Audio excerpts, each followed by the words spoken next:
Off-the-shelf indie gaming brought to you by Burnalot Enterprises. In this episode... Oh, the music is delightfully French. The music is delightfully French. Just listen to it. Am I gonna kill someone? Am I gonna murder this mademoiselle? Please don't. She's actually kind of cute. Oh god. Fuck the chick! Just murder the bitch! Alright. There we go. They probably just divine a shit with fucking goat kidneys. Oh wait, no, goat kidneys is for kidnappings. I think chipmunk balls is for murder. Why the fuck should I listen? Am I a pro se litigant? Well, not litigant, but am I a pro se defendant? Am I representing myself now? Do I not have the lawyer to do this kind of shit for me? Where's my French version of Phoenix Wright? Where's my French Phoenix? How do you know? How do you know I was sane? How do you know I wasn't insane? Romani. Oh, I'm so fucked. Oh, they're gonna fucking nail me to the cross because I'm a fucking gypsy. Fuck. Oh, wait, no! Oh, I'm getting it! I'm not actually going to do a flashback. I'm going to be playing out a scenario. What actually happened has happened, but I'll be playing a scenario because this is a framing device. I'm telling the judge and the jury, or whatever the fuck, I'm telling the judge what's happened. So I'm not actually having a flashback. It is an interactive description of what's happening, which means that I can do whatever the hell I want, and I won't be creating history. I'll be lying. And now, this. Hello dear viewer, and thank you for tuning in. Tully Burnalot here, reporting from Burnalot Enterprises HQ in the sunny land of Portugal. And in today's episode of Off the Shelf Indie Gaming, we bring you Bohemian Killing, developed by The Moonwalls, and currently available on Steam for the low price of €12.99 or the original equivalent. Our legal team has advised us that we should really start paying attention to the games and start researching them before we play them if we're given keys. I say nuts to that. Let's just go ahead and play. Thank goodness I have some... Oh, I accidentally clicked escape. Oh, shit. There we go. Thank goodness I have a fucking drink with me. As for the options menu... Just how many languages do we have? I want to see how many languages we have. Apparently I have to change it? No, I'm not going to fucking change it. Let's just go ahead and... on. Okay. I do subtitles on, mostly because I'm not really sure if the game's going to have proper audio normalization, or if I'm going to even understand the people, so... Alright. I'm assuming the graphics are going to play a big role. You're probably going to feel that the game has very shit performance. It doesn't. Again, it's just my computer. Let's get into the game. Alright. The music is delightfully... The game is... That's the choice you make. Each lie can change the verdict for better or worse. Why would I lie? Paris, 1894. Remember that during your testimony, you're not creating history. You are lying about what has already happened. In Bohemian Killing, there are hundreds of possibilities. You can frame other people, lie, manipulate evidence and witnesses, plead guilty, and even act insane. Okay. Is this some sort of intrigue? Oh, the music is delightfully French. The music is delightfully French. Just listen to it.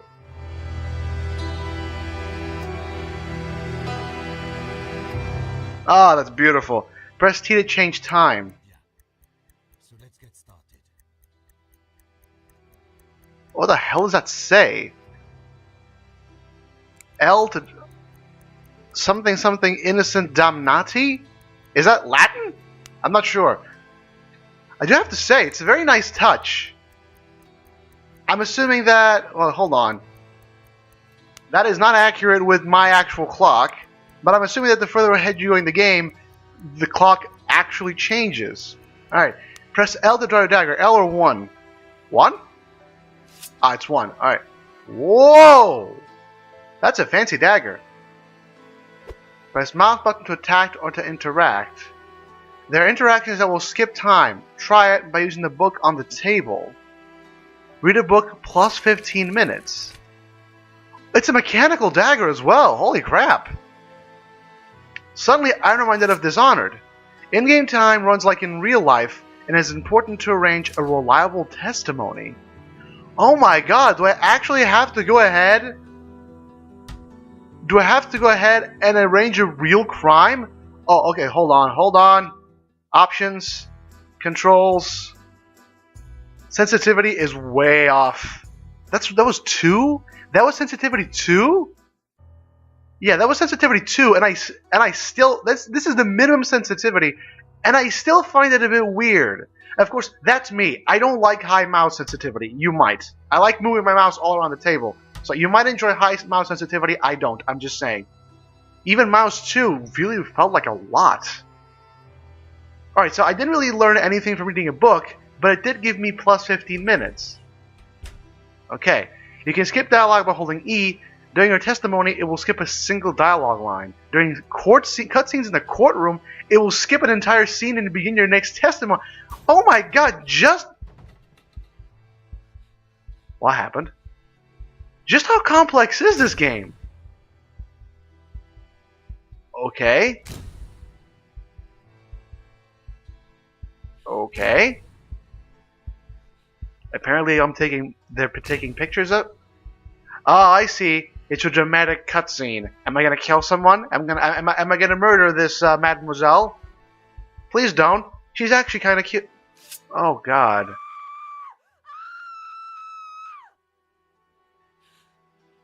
Is she gonna keep screaming?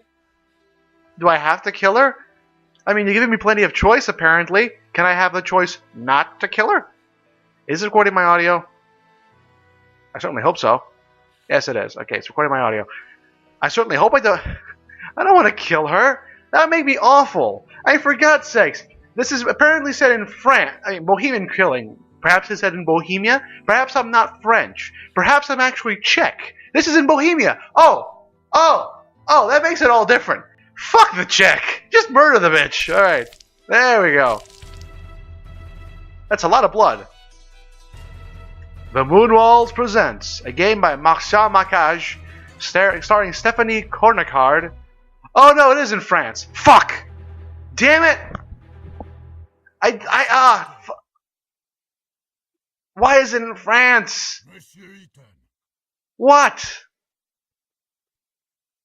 Palais de Justice. You can skip dialogue. Alright. Just how complex is this game exactly? This is so weird. And why was there blood on the wall? Why was there blood on the door? Why was that woman already on the ground when I got... Wait, did I murder more than one person? Skipping court scenes on your first playthrough is not recommended. Okay, first playthrough? I'm sorry, Monsieur le Président, I was thinking. Do you understand the indictment? Sorry, but I have to ask the prosecutor to repeat. Monsieur Eaton, do you consider it to be a joke? You're charged with a serious crime. Please stay focused. Monsieur Prosecutor, please continue. As I said, I accuse Alfred Eaton of murdering Marie Capet on the 17th of October 1894 in Paris. That day, Alfred Eaton was at the theatrical premiere of Prométhée, Vol du Feu, which took place at Opéra Garnier. As it is apparent from the testimony of witnesses, the accused left at about 8:30 p.m. before... Oh, thank goodness. Facts presented by the prosecutor will be available during the game. Oh, thank fucking goodness. Thank fucking goodness. I was under the impression that I was going to have to remember all this shit. I was actually writing it down on a piece of paper. Oh my god. Oh, so it's like Ace Attorney. I don't have to remember any of this because it's going to be available. Okay. Alright, so 11:16 p.m. Okay. The accused returned to his house, and at about 10:05 p.m. he entered his apartment in the company of Marie Capet, or let her in. It results from the fingerprint analysis. But wait, it was 11:16 when I checked the watch, and then I went ahead and looked at the book, and it gave me an extra 15 minutes, so surely it should have been 11:31. Then again, we're talking about 1894, so I'm assuming that forensics isn't exactly what you would call advanced. They probably just divine a shit with fucking goat kidneys. Oh wait, no, goat kidneys is for kidnappings. I think chipmunk balls is for murder. To test on Marie Capet the prototype of a torture machine of his construction. So wait, hold on. Is this a courtroom drama? Is this a first-person murder machine? I'm not exactly certain. I mean, all I had to do All the game told me to do is to click a book. I'm not quite... This is a lot of information to take in, and this is kind of feeling like an actual courtroom scene. Unfortunately, what I have to point out is that because of the glare on the monitor, not the monitor, but because of the glare on the screen, probably because of some sort of lamp on top, the middle bit of the subtitles becomes incredibly hard to see. That's a bit of a minor detail that frankly shouldn't be there, but whatever. I'm also completely ignoring any and everything the prosecutor is saying. I'm just kind of tuning in and out. Mary Cappy fled from the apartment. She was stressed and in a hurry. Okay. This was confirmed by her... So wait, hold on. I was at a theater, and then I went home with Marie Capet, and then I did something, and then she ran off, and then I chased her to her home, and then I murdered her? Caucasus. This is incredibly complex and convoluted, and I'm not sure exactly if I'm following here. I mean, I don't want to skip. I'm pretty sure that some of you are even listening to what the prosecutor is saying. I certainly don't. Why the fuck should I listen? Am I a pro se litigant? Well, not litigant, but am I a pro se defendant? Am I representing myself now?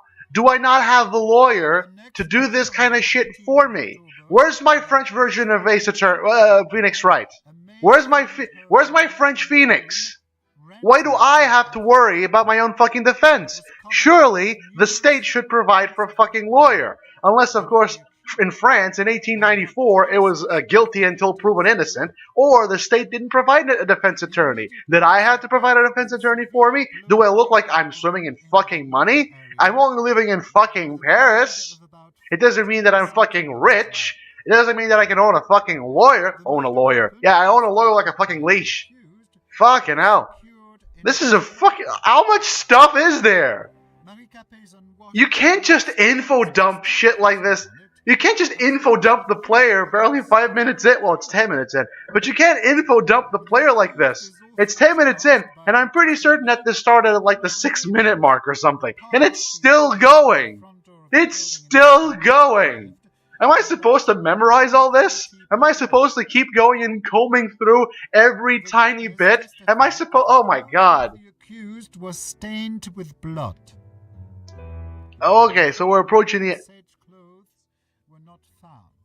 Oh, 11:30. Okay. At the time of committing the alleged... Oh, thank goodness. The accused was sane, which means he acted consciously. How do you know? How do you know I was sane? How do you know I wasn't insane? Shall be liable to life imprisonment.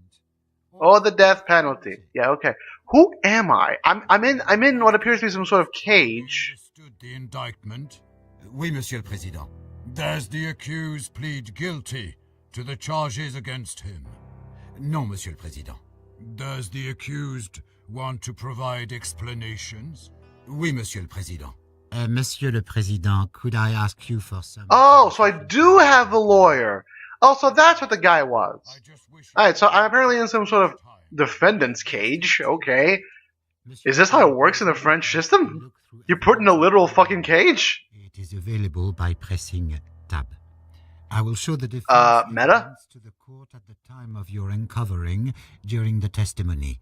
It might surprise the prosecutor.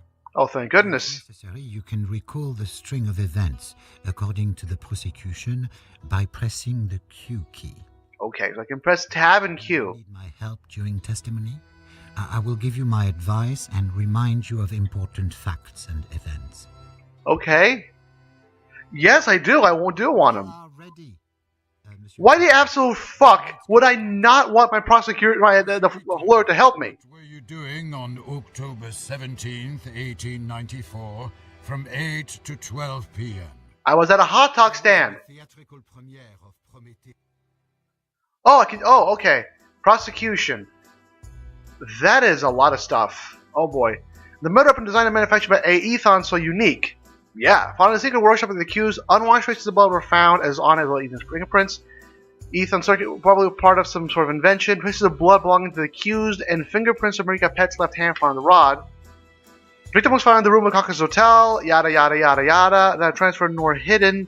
Was not missing anything. The murder weapon was accused in the security department of the accused. Such as evidence. Blood traces Okay. Okay. Okay. That's a lot of information. Oh my god, look at this. You can note it. You note that why am I pointing at the screen with my finger? Note that the document on the left has the same thing as the document on the right. It's so cool. It's little shit like this that makes you feel great. Okay. Okay. So my fingerprints were found on the scene, hit with several strong blows of a knife in the liver. The depth of the wound was 14 centimeters. The immediate cause of death was exsanguination. There were no other injuries that occurred. Yes, it did. Extensive mashed head wound was found on the accused head and a severe concussion wound with attention. The injury was most likely due to a hit with a hard object, which could result in loss of consciousness or even death. 10:05 p.m. and 10:45 p.m. 8th, Wechsler. Oh! The Wechsler-Bellevue Intelligence Scale Test? Holy shit, was this bad? Wait, the Wechsler scale was oh, wait. It's not the Wechsler Adult Intelligence Scale. It's the Wechsler-Bellevue Intelligence Scale. Ah, that was back then. See, here's the deal. The Vice, or the Wechsler Adult Intelligence Scale, and also the Wechsler Children Intelligence Scale is one of the most used test scales for IQ used today. It's currently in the Vice 4 or 5, I think. But the initial precursor of this intelligence IQ scale was the Wechsler-Bellevue intelligence scale, which was around back then. So hold on, what did it test? There's also indicating level of intelligence, the lower limit of the high level.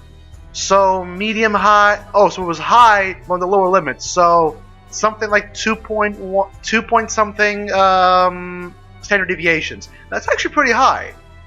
Pretty high indeed. All right. Okay. There's also a Graham candle test lie within a normal range. They do not indicate any possibility of damage to the central nervous system. All right. The MMPI tests do not show any mental disorders with the accused. Wait, was the Mini-Mental Personality Inventory back in 1894?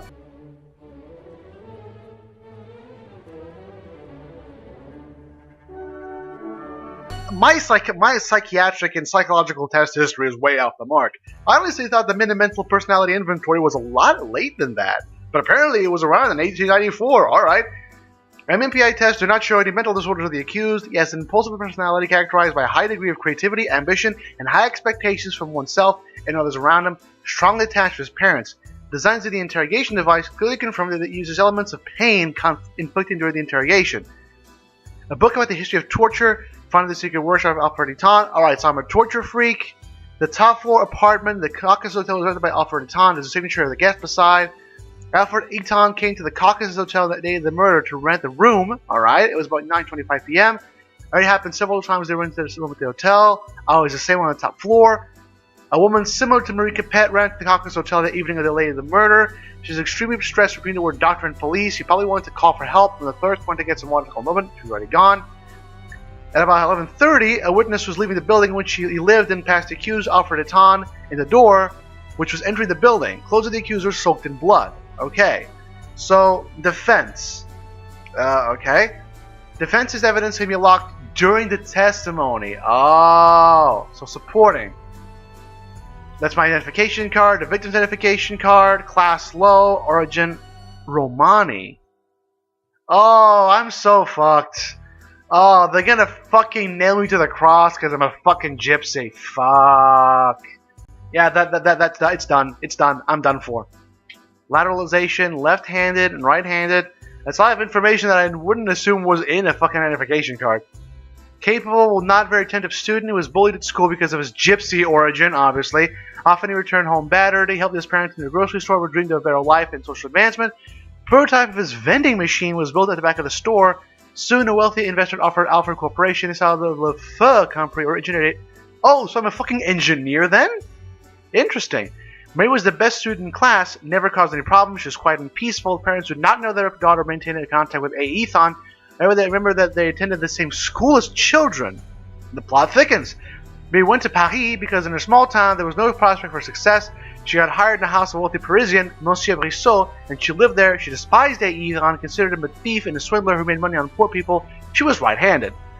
Okay, Hugo Argent meaning of course money, is a wealthy factory owner. Was invested in Alfred Ethan's invention, creating Lefeu company in which Ethan was hired as head designer. Mostly works at home. Several verbal abuse cases reported from the workers of A. Thon. On the day of the murder, H. Argent and A. Thon were both attending the theatrical performance. Alright. And a surge of inspiration and some new idea wanted to implement as fast as possible. Okay. Impossible to contact Albert Brissot, although it was consistently testified that they had not enjoyed sharing their building with a person from a lower social class, especially from a gypsy. I'm guessing that racism is playing a very large part. We're officially informed that Après Brissot does not have, nor has he ever owned a telephone or a telegraph. Alright? There was a theatrical... What does Q do? The event. Accused of theatrical premiere. Oh, okay. What do I know? The accused of theatrical performance, alright. The accused rented a room, okay. Entered his apartment, the company of Marie Capet, or left her in. He probably wanted to test her under the prototype of a torture machine of reconstruction. Realized what the accused wanted to do. She grabbed... There's a lot of supporting evidence. Alright, so hold on. As far as I can understand, I was at a theatrical performance, then I left with Marie Capet, or I met her eventually, and then I entered my apartment in a hotel with Marie Capet. No, I entered... Okay, okay. I entered with Marie Capet in my room. I apparently hit her with a metal rod. Oh, no. I was hit by a metal rod by Marie Capet, and then she ran off to get the clerk, but then the clerk didn't get to see her disappear, and then for whatever reason she was back in the apartment where I murdered her. This is so complicated. The premiere of Prométhée that day, which was sponsored by Le Feu, in which I am the lead designer. Starting at 7 p.m., I was at the premiere at the Opéra Garnier. Okay. Around 8:30 p.m., after the play, I found that I did not want to attend the dull banquet, and instead I preferred to work. As you cited a stroke of innovation. President of Le Feu, and I drove home. Okay. I got there at about 9 p.m. Oh!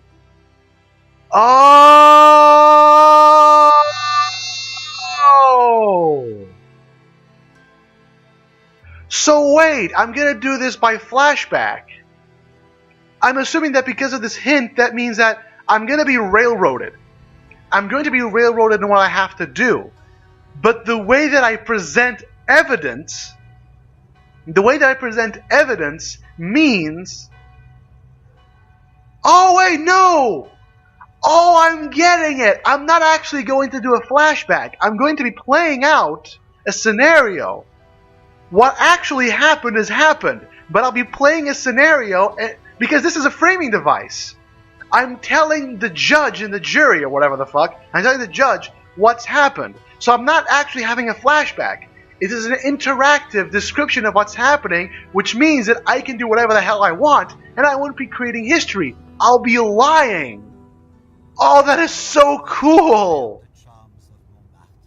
Oh, that is so adorable. Adorable. That is amazing. Because again, I'm not seeing what has happened. I am seeing what I'm telling. This is so complicated. I'm not seeing what has happened.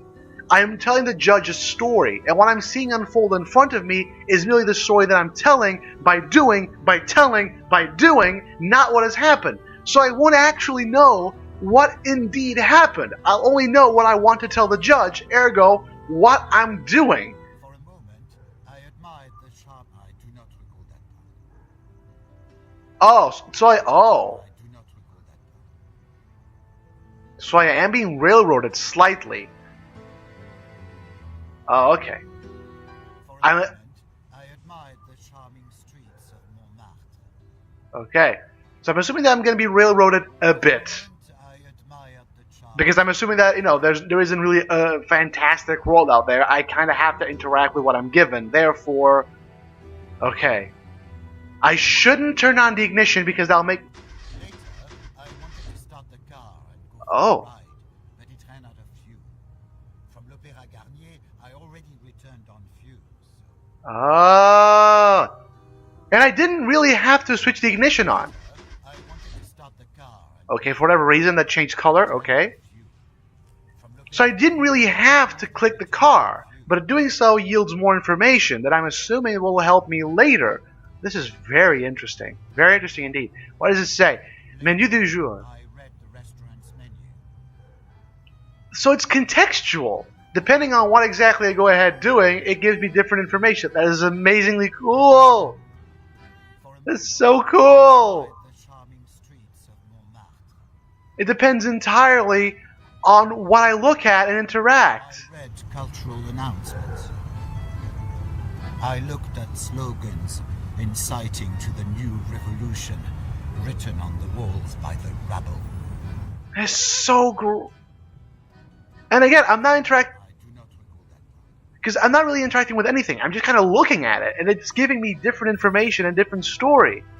So I'm guessing that again, I'm being railroaded in terms of where I can go. I admired the charming streets. But I didn't really have to click the car. I didn't have to look at any of that. I chose to.